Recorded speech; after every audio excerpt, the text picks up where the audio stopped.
What's up, YouTube? This is Too Raw for TV, aka Darth Apocalypse. So before I get into this video, shout out to the man, the myth, the legend, the brother Robert Mason coming through yet with another donation via the PayPal. And in this particular video, I want to talk about one of the great pitchers of all time who's become criminally underrated in today's sports world, and that is a man that was nicknamed, he was so dominant, he was nicknamed the left arm of God, Sandy Koufax.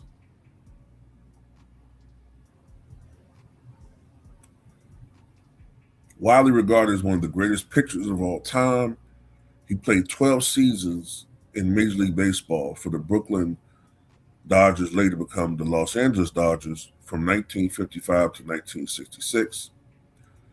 Koufax was the first three-time winner of the Cy Young Award, each time winning unanimously, and the only pitcher to do so when a single award was given for both leagues.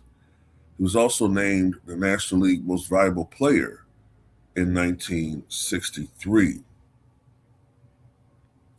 Retiring at age 30 due to chronic pain in his pitching elbow, Koufax was elected to the Baseball Hall of Fame in 1972 at age 36, the youngest player ever selected. Koufax was a very interesting person. From what I remember hearing about him when I was a kid, he was the first superstar on the West Coast. Before Jerry West, before Elgin Baylor, it was Sandy Koufax when Brooklyn moved to the Dodgers, to Los Angeles. The Brooklyn Dodgers moved to Los Angeles. But he was a very introverted individual, very shy, did not like the media, so much so that when he became a broadcaster after his career, he retired from broadcasting because of his shyness and uncomfortability in front of cameras. Also, and I also want to add that he's pretty much kept a pretty low profile, a very low profile over the past several decades, to the point where some people thought that he was already deceased. No, he's still alive. He just recently celebrated his 90th birthday. I do want to add this only because of historical context.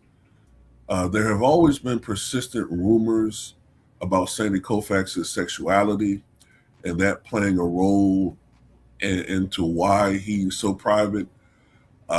It's possible. And I suspect that, when the sad day comes when he departs us of his company, from this physical realm, I suspect that the media is going to speculate a lot about that because that's what they do. But that's possibly one of the reasons why he's so private. But Koufax was born on December 30th, 1935 in Borough Park, Brooklyn. He was Jewish. And to a certain extent, when he played, he did face some discrimination because of that fact. Not so much now, I suppose, but there was some anti-you-know-what when he was playing. Koufax spent his summers at Camp Chiwandu, which is a Jewish summer camp in Ulster Park, New York, where his mother worked as a bookkeeper. And as a youth, Koufax was better known for basketball than for baseball. And In 1951, Koufax joined a local youth baseball league known as the Ice Cream League, playing for the Tomahawks. And he started off as a left-handed catcher before moving to first base. He joined Lafayette's baseball team as the first baseman in his senior year at the urging of his friend. While with the high school team, he was spotted by Milt Laurie, a newspaper delivery man and baseball coach who was the father of two Lafayette baseball players. He noticed Koufax's strong throwing arm and recruited him to pitch for the Coney Island Sports League's Park Views. Koufax chose to attend the University of Cincinnati, becoming a walk-on for their freshman basketball team. Playing under Coach Ed Juker, he averaged 9.7 points per game. As a student, he was enrolled in a liberal arts major with the intention of transferring to the architectural school and was a member of Phi Lambda Phi, a historically Jewish fraternity.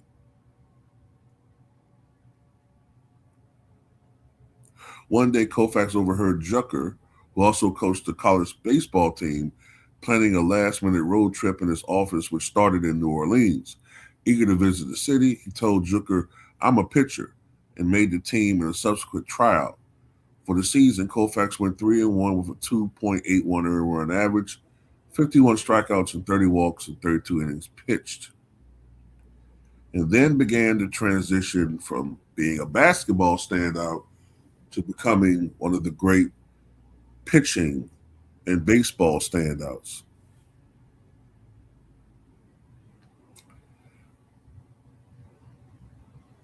So slowly, Koufax began pitching regularly for the Park Views, the team that he had been playing with. And it was Al Campanis, a man who later on would get in scandal for something he said about African Americans and our natural ability to play baseball. But he was a Dodgers scout at that time. He heard about Koufax from sports writer Jimmy Murphy of the Brooklyn Eagle, who covered sandlot teams in Brooklyn, and had seen him pitch a few games. He was also urged by Pat Aletta, the owner of a sporting goods store and founder of the Coney Island Sports League, to see Koufax pitch. Campanis arranged a tryout for him at Ebbets Field, with Dodger manager Walter Alston and scout director Fresco Thompson watching. Campanis assumed the hitter's stance while Koufax started throwing. He later said, "There are 2 times in my life the hair on my arm has stood up. The first time I saw the ceiling of the Sistine Chapel, and the second time I saw Sandy Koufax throw a fastball." After the tryout, Koufax's father negotiated a contract with the Dodgers, asking for a bonus which would allow his son to finish college if his baseball career failed. They agreed on a $20,000 contract, $6,000 then league minimum salary, with a $14,000 signing bonus, and not to officially sign until after the season ended, with Irving Koufax and owner Walter O'Malley making a handshake commitment.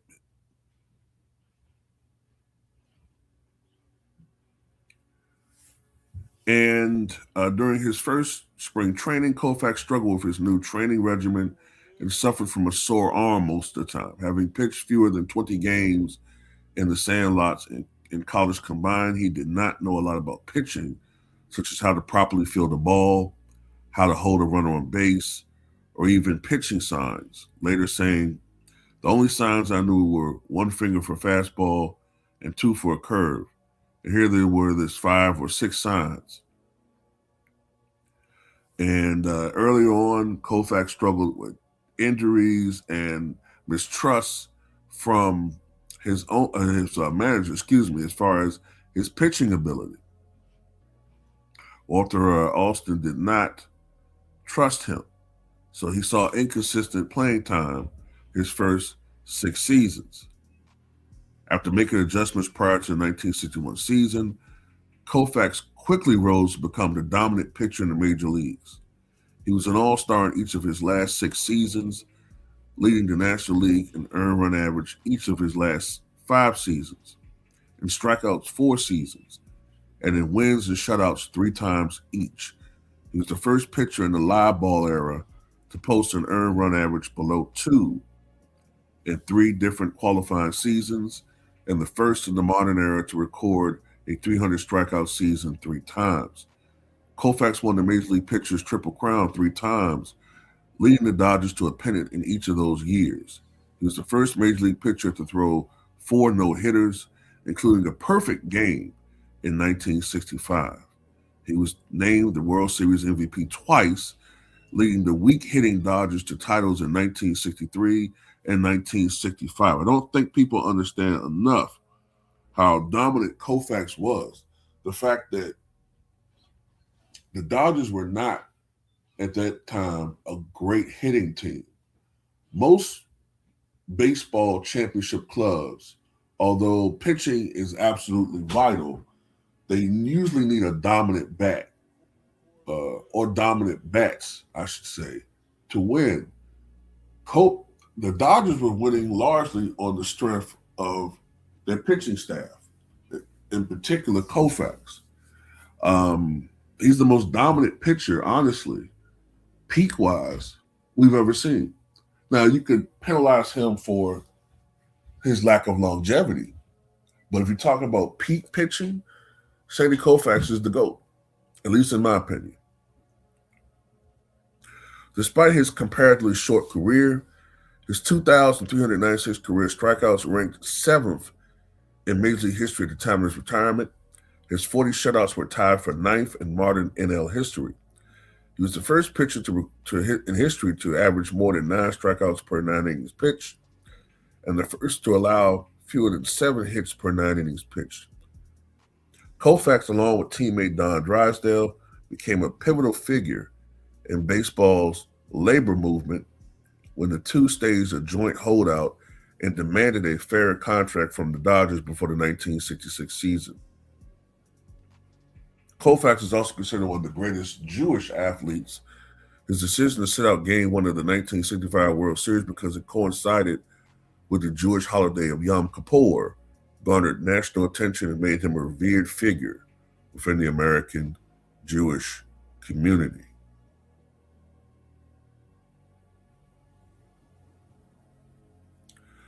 When you look at his numbers, they're absolutely incredible, especially when you look at from not a cumulative factor, but when you look at them as far as dominance.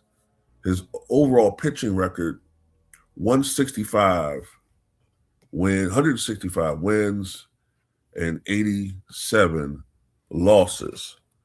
Now, when you compare that to the supposed greatest pitcher of all time, Shohei Ohtani, his career pitching record, see if I can pull this up,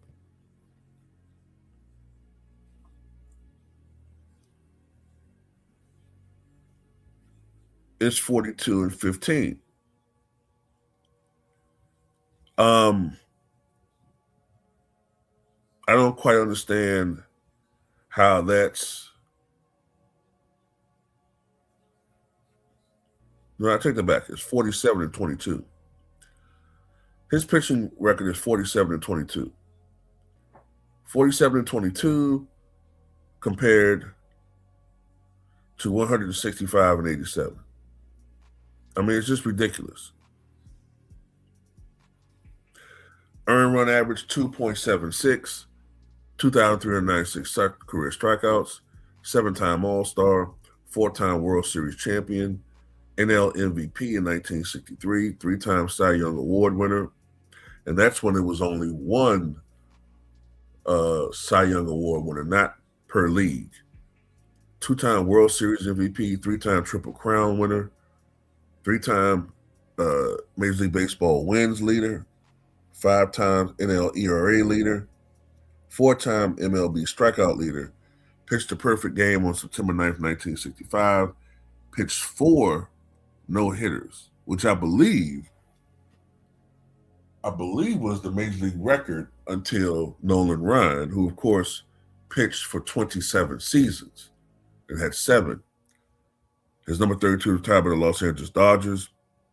considered one of the greatest players on the Major League Baseball all-time team, Major League Baseball all-century team, inducted with 87% of the vote, which is ridiculous. But to me, the greatest pitcher of all time, and as they put it, the left hand of God, Sandy Koufax.